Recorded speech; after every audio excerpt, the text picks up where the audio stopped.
धर्मराज, युधिष्ठिर, सत्य और धर्म के प्रतीक। लेकिन क्या आप जानते हैं कि उन्हीं युधिष्ठिर ने एक ऐसा झूठ बोला जिसने न केवल उन्हें बल्कि उनके पूरे परिवार को संकट में डाल दिया।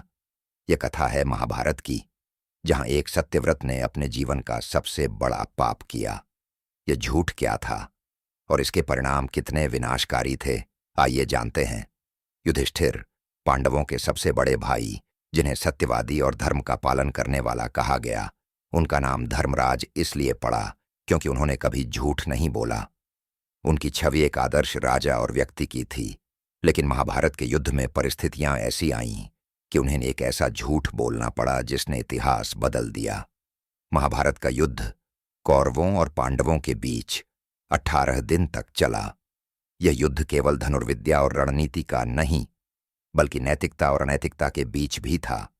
पांडवों का पक्ष धर्म के लिए था, लेकिन जीत हासिल करना इतना आसान नहीं था। हर दिन के साथ युद्ध और जटिल हो रहा था। कौरव सेना के सेनापति द्रोणाचार्य अपराजेय थे। उन्होंने पांडवों की सेना में भय उत्पन्न कर दिया। उनके कारण पांडवों को हार का सामना करना पड़ रहा था। ऐसे में भगवान कृष्ण ने युधिष्ठिर से कहा कि अगर द्रोणाचार्य को हराना है तो एक विशेष रणनीति अपनानी होगी। रणनीति के अनुसार यह खबर फैलानी थी कि अश्वत्थामा मारा गया।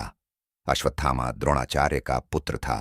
यह सुनकर द्रोणाचार्य अपने शस्त्र छोड़ देंगे, लेकिन समस्या यह थी कि युधिष्ठिर को यह झूठ बोलना था। उन्होंने कभी झूठ नहीं बोला था।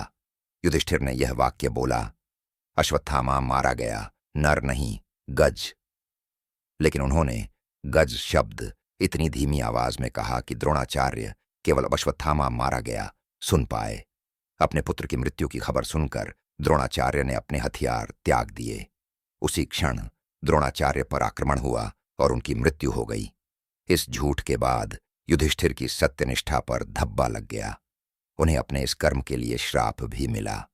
कहा गया कि उनके रथ के पहिए, जो जमीन से ऊपर चलते थे, अब पृथ्वी को छूने लगे।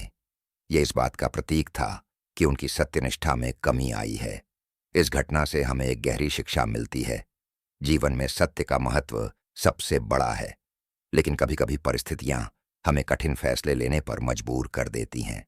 युधिष्ठिर ने धर्म की रक्षा के लिए यह झूठ बोला, लेकिन इसका प्रभाव उनके जीवन और छवि पर पड़ा। तो दोस्तों, यह थी युधिष्ठिर के जीवन की सबसे बड़ी परीक्षा की कहानी। क्या आप मानते हैं कि युधिष्ठिर का यह झूठ सही था? अपनी राय हमें कमेंट में ज़रूर बताएं। और अगर आपको यह वीडियो पसंद आई हो तो इसे लाइक करें, शेयर करें और चैनल रामायण दर्शन को सब्सक्राइब करें।